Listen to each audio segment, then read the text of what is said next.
Hello, Haka says here, and welcome to the Tesla Coil group. Today we're going to be going over an introductory experiment that most tinkerers should be able to perform, which is to measure the quarter wave resonant frequency of an air core coil, or a Tesla coil. This experiment is very important because it serves as the foundation for several other experiments that use this exact same setup. This experiment can be used for any coil, whether it be air core or ferrous. Could be open frame or wound on PVC, could be tightly packed or with gaps between the turns, as Tesla or Dollard would do. First, I'd like to go over the equipment and the setup that we have here. We have a frequency generator here. These are pretty common everywhere now and operate on a wide range of frequencies.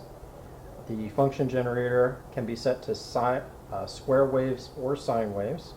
Square waves will generally give a slightly better output, but it doesn't make much of a difference. The frequency generator should be set to peak voltage, which is usually 10 or 20 volts peak to peak. It'll work at lower voltages, but we're trying to demonstrate the principle here.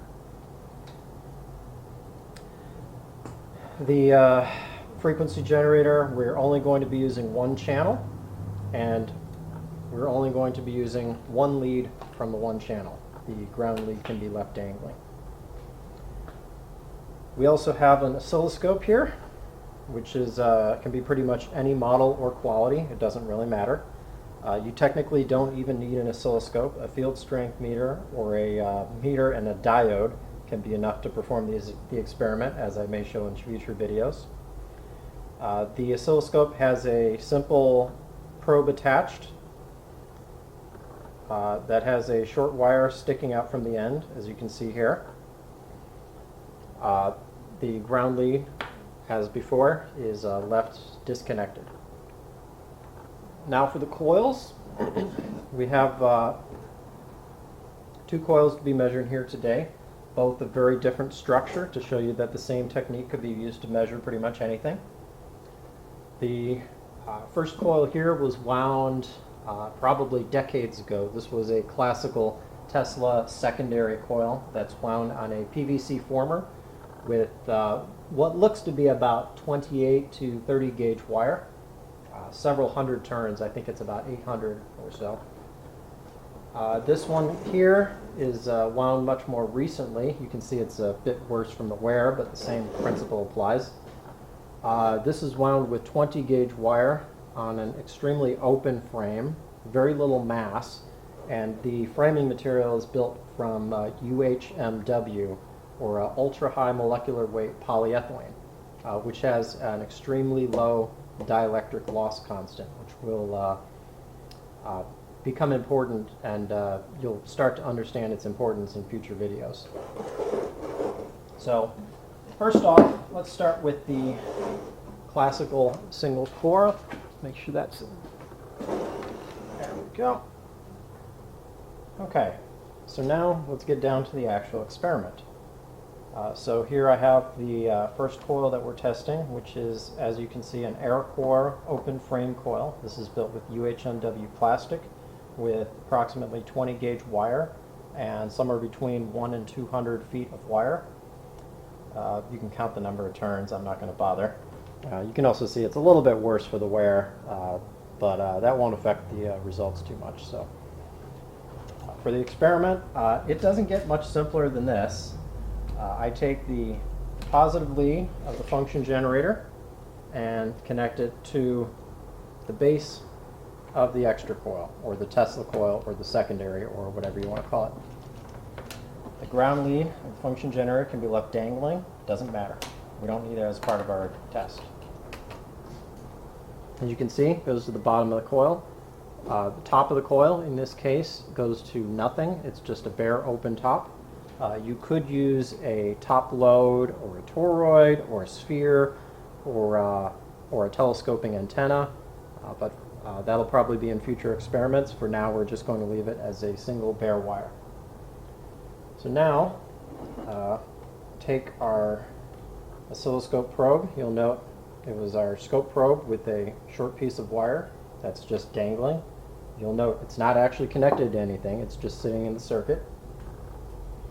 And I turn the function generator on and I set it to 20 volts peak to peak. And in this case, I'm starting at approximately 1 megahertz, 1 megacycle. And as you see, this just happens to be a coincidence, but the oscilloscope is set to 50 millivolts per division, relatively low, and you can see just automatically we get a signal on the scope. If I adjust the time deviation and the voltage, we set this to 10 millivolts per division, and you can see on here, so this is just 1 megacycle, and already we have a signal coming out of the oscilloscope.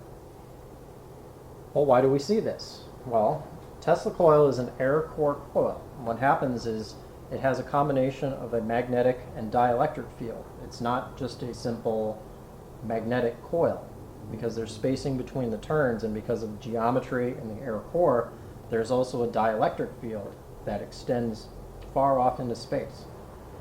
So what's happening is there's power coming out of the frequency generator that's going into the coil. Coil is resonating to some degree, extending out into space, and as it extends out into space, that potential gradient is being picked up by this small wire.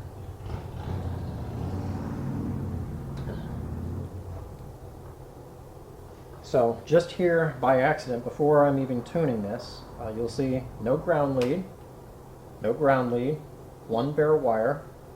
You can't even really call it a circuit, it's a SIR. But so this part is just to show that we do end up getting some signal from this.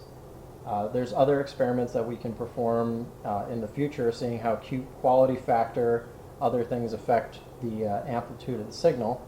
But for right now, we're trying to find the resonant frequency of this coil. So let's get down to it. So I'm going to bring the voltage of this down a little bit so we can tune this a little bit better. So tune this to where it's a relatively low, a certain value, low, but we can see it. This is at 1 megacycle, and what I'm going to do is I'm going to try to turn the frequency slightly down. And go from 1 megacycle, bring it slightly lower, 900, 800, 700, 600, 500. You'll notice the amplitude starts to go down. As I bring the amplitude down to 100 kilocycles, it's much lower than it was before. So apparently we're going in the wrong direction. So we started at 100 kilocycles, we work our way back up. Notice the amplitude on the scope. It's about 1 division. We're at 400 kilocycles. We go to 500 kilocycles, about the same. We go back up to 1 megacycle. You see it's a little bit stronger. We keep going, 1.2 megacycles, 1.4 megacycles, 1.6 megacycles. Notice how it's starting to grow. 1.7 megacycles, 1.8 megacycles. See how the amplitude continues to increase as we raise the frequency. It means we're getting closer. 1.81, 1.82, 1.83. It's getting even bigger. I have to readjust the scope or to fit on the screen. We're down to 200 millivolts per division. So this is about 0.4 volts coming off the end of the probe. I'm at 1.8 megacycles. I keep going up. Smaller increments this time. 1.89, 1.9 megacycles, 1.92. See how it continues to increase. Again, I have to change the scope to adjust the frequency here. Now I'm at 1.93 megacycles, and you'll see I start going up. Now the value is starting to go down. So I've passed the resonant frequency of this coil. So I go back down a little bit. This is 1.97. I bring this back down. See, it keeps rising, keeps rising, keeps rising, keeps rising. Right there. There's the peak. I look at the number here, 1.926. 1926 kilocycles. And if I adjust the scope, you can see I go back down. If I go down in frequency, the amplitude goes down. If I go up in frequency, the amplitude goes down. So right here at the peak is about let's put it a round number, 1.93 megacycles. At the current configuration, that's the quarter wave resonant frequency of this air core coil. Future experiments and the first things that we can do with this is one thing we'll note, because it's an air core coil and it's radiating dielectric energy into space, everything is part of the circuit here. Not only is the coil resonating, but it's near the oscilloscope, which is affecting the frequency. It's near this, which is affecting the frequency. It's sitting on wood, which is affecting the frequency. It's sitting near copper, which is affecting the frequency. And most interestingly, it's sitting near my hand, which can affect the frequency. You'll notice that just moving my hand a tiny amount, notice how much it changes the value of the frequency on the scope. So what's happening is, if I put my hand closer to this, see how, let's say, right about here, I'm going to try to hold my hand steady. See how the value is lower now. What happens, I can adjust the frequency with my other hand. And if I note, the frequency's gone down a little bit, as well as the amplitude. If I find the peak again, I'm now at 1.9 megacycles. If I put my hand closer, actually, if I practically touch it, you see how the amplitude goes down to almost nothing. I have to re-gauge the scope. It's going to be hard to keep my hand still here.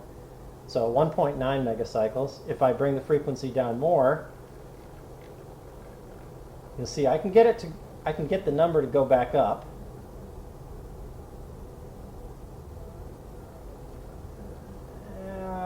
That's about 1.7. It's real hard to keep my hand steady here. So 1.7 megacycles. You'll see I can change the resonant frequency just by moving my hand.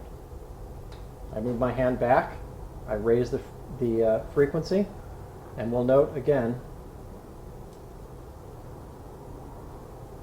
how important or how easy it is to vary the frequency of these systems. Now, the future experiments will be testing the quality factor or the Q factor of these coils, but as a foundational experiment, this is the simplest thing that you can do, because you can intuitively see not only what the resonant frequency is and how strong the peak is, but also how any little thing near the system can affect the frequency. Moving your hand, putting putting anything near the system can affect both the frequency and the amplitude.